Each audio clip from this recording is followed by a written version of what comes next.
Espiritismo desvenda os grandes enigmas da vida. De onde venho? Para onde vou? O que acontece após a morte?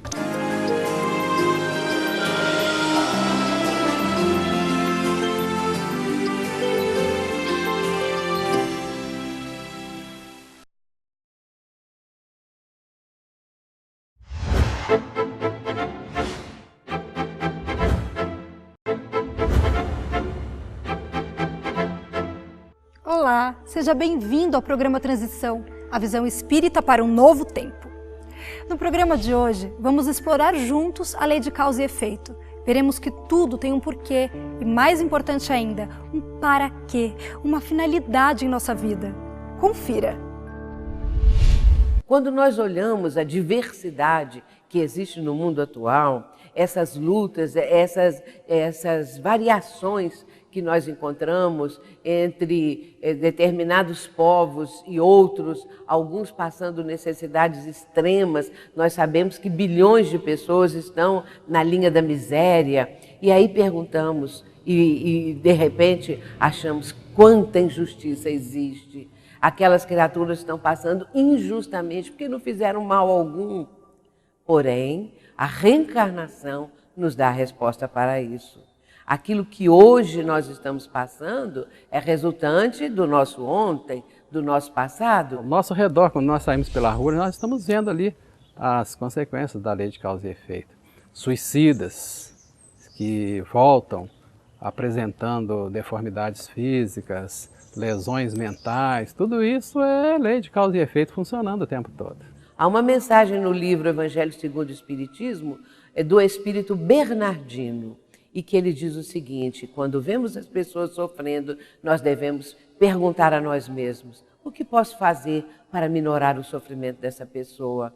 Qual poderia ser a minha contribuição para que a criatura tenha a sua dor, o seu sofrimento amenizados? E aí sim nós vamos partir para uma ação, que seria uma ação altamente firme no entendimento, entendendo o porquê daquela dor. E aí sim, nós estamos também inseridos na justiça de Deus, que a todos abrange de uma forma equânime. E isso é o que o Espiritismo ensina para todos nós. Bem, à luz da doutrina espírita, só há um destino marcado para toda criatura humana. Em qualquer latitude, em qualquer longitude, neste ou em outros mundos, é o nosso destino de evoluirmos, nos aprimorarmos, nos desenvolvermos intelectual e moralmente. Esse é o destino que Deus nos deu para todas as criaturas. É verdade que não sabemos profundamente, no sentido pleno, o que é o Criador, mas com pouco que nós já temos condições de recolher do Criador, certamente todas as suas leis, sem nenhuma única exceção, são baseadas no amor, na caridade, no carinho. Para quem? Para nós, seus filhos. Nós vemos pessoas que falam assim: é a vontade de Deus diante de uma tragédia, diante de alguma coisa. Não é que a vontade de Deus fosse que acontecesse aquela tragédia. A tragédia acontece porque é a resposta da lei da natureza em relação aos desatinos que o ser humano está cometendo. Quando existe um desastre coletivo, desencarnações coletivas, as pessoas falam: vontade de Deus, Deus quis assim.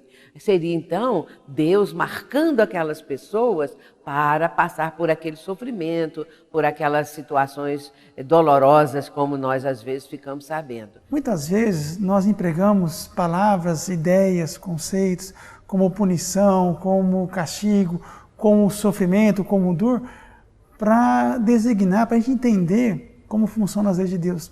Isso não é verdade, isso é um grande equívoco. É bem impossível que Deus estivesse ali determinando com a sua vontade para que aquelas pessoas, precisamente aquelas, passassem por esse tipo de sofrimento. A vontade de Deus se expressa nas leis.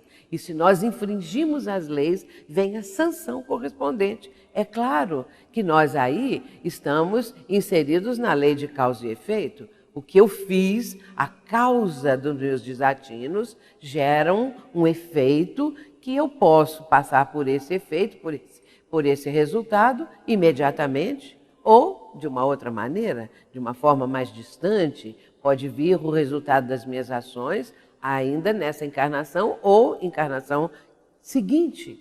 Isso acontece muito. Portanto, a vontade de Deus, ela existe sim, mas nas leis que imperam no universo.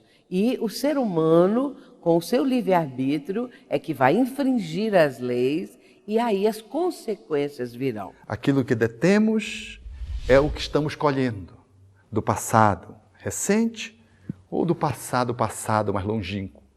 E aquilo que vamos colher amanhã resulta da nossa semeadura do presente. Quando nós vemos determinados cataclismas, nós às vezes nos perguntamos por que isso? Mas temos que compreender que os seres humanos que estavam ali naquela região, que habitavam ali proximamente ou ali no próprio local, estavam incorrendo muitas vezes em situações tão danosas, prejudicando a natureza, prejudicando vibratoriamente o nosso planeta, e a resposta vem, que as entranhas do planeta se abrem e aí surge o terremoto, surge alguma coisa que nós sabemos que é a acomodação das placas tectônicas, mas visto pelo lado espiritual tem uma causa cujo efeito muitas vezes é assim aterrador. Quando nós sabemos que aquilo que nós legamos para a vida lega para nós passamos em nossas ações a refletir muito mais aquilo que deixaremos na vida e o que faremos. Então, a justiça divina, ela deixa dentro das nossas consciências, a responsabilidade de nós andarmos em acordo com o bem. Então, se nós fazemos o mal e nos sentimos mal, é para que nós saibamos que existe toda uma responsabilidade a ser assumida. A gente para de jogar a culpa nos outros pelos nossos problemas, pelas nossas infelicidades, e passamos a entender que somos nós mesmos os geradores daquilo que nós estamos recebendo. Se eu estou cometendo atitudes e ações danosas, desequilibradas, é porque eu estou desequilibrada. Não que eu sou desequilibrada, mas eu estou momentaneamente. Um dia alcançarei uma condição melhor, alcançarei meu equilíbrio a partir do despertar, de despertar para a realidade e para o sentido da vida. Essas pessoas que estão sofrendo, elas estão num processo de depuração. Joana de Ângeles, a mentora de Divaldo Franco, ela diz assim: a dor não tem uma função punitiva, mas educativa. Porque o ser humano, se ele não caminha pelo amor, ele vai, aos poucos, receber o aguilhão da dor, porque ele mesmo é que está infringindo as leis da vida, as leis do universo, e com isso a dor é que vai despertá-lo. Ele vai cair em si.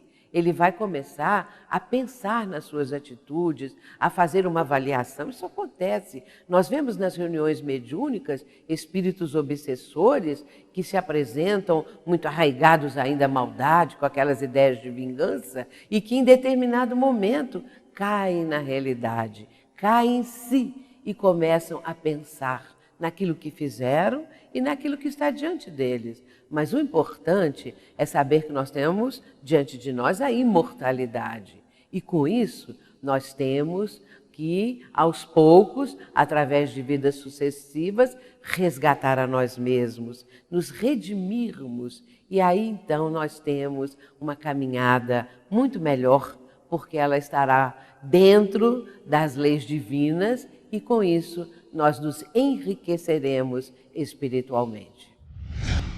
As nossas ações, elas são reflexos das ações atuais, mas também são reflexos das nossas ações de nossas vidas pretéritas. Então, se não achamos a causa e vemos os efeitos só hoje, precisamos tentar buscá-las no passado.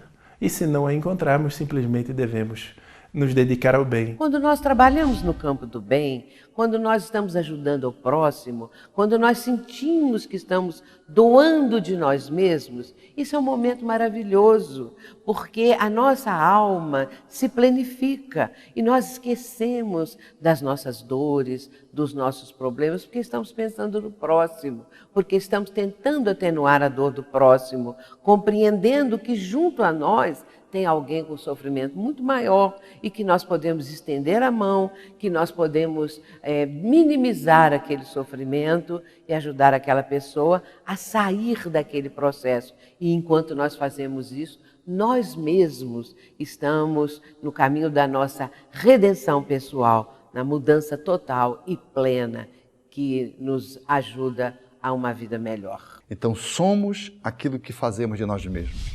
Somos os herdeiros da nossa própria existência.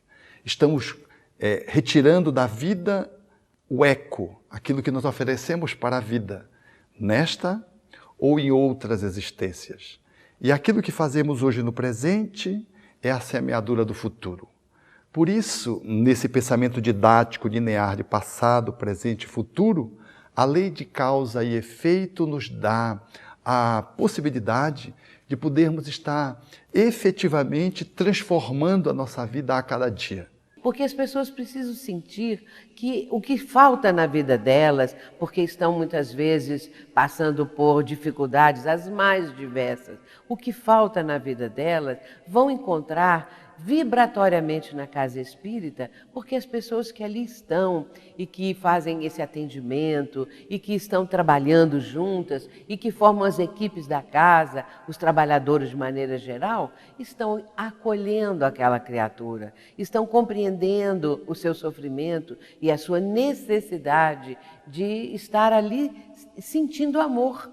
Um abraço, uma palavra, um sorriso, alguma coisa que possa dar ideia que ela está ali numa escola, num lar novo que ela está encontrando, porque às vezes o lar da pessoa está em litígio e aí ela encontra ali esse lar de almas, de pessoas amorosas. Os espíritos influenciam o nosso livre-arbítrio, uma aproximação espiritual de um benfeitor nos sugerindo uma boa ideia que aceitamos, ou de uma entidade infeliz que nos incline para o crime, e se a gente cede, a gente pode igualmente ceder para uma atitude sob uma influência espiritual. Todos aqueles que se aproximam da doutrina espírita e que a doutrina espírita passa a ser introjetada na vida da criatura, porque ela assimila esses conceitos e depois vai projetá-los na vivência, essas pessoas, nós todos, já estamos despertos para uma realidade maior.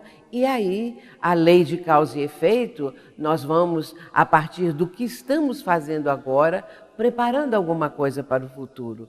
Tudo o que fazemos, que é uma causa, tem um resultado, tem um efeito. E se nós observarmos o universo todo, nós vamos entender também, falando acerca de Deus, nosso Pai, que é uma inteligência suprema. E ali nós observamos que a causa de tudo só pode ser um ser supremo, porque os efeitos são efeitos de uma inteligência que supera a qualquer coisa que nós compreendemos. Portanto, a lei de causa e efeito, ela é perfeita e nos ensina como devemos nos comportar. Compreendendo a sabedoria divina por trás da lei de causa e efeito, conquistamos paz e serenidade para viver. Curta nossa página no Facebook, divulgue e compartilhe o Transição para seus amigos. Até o próximo programa.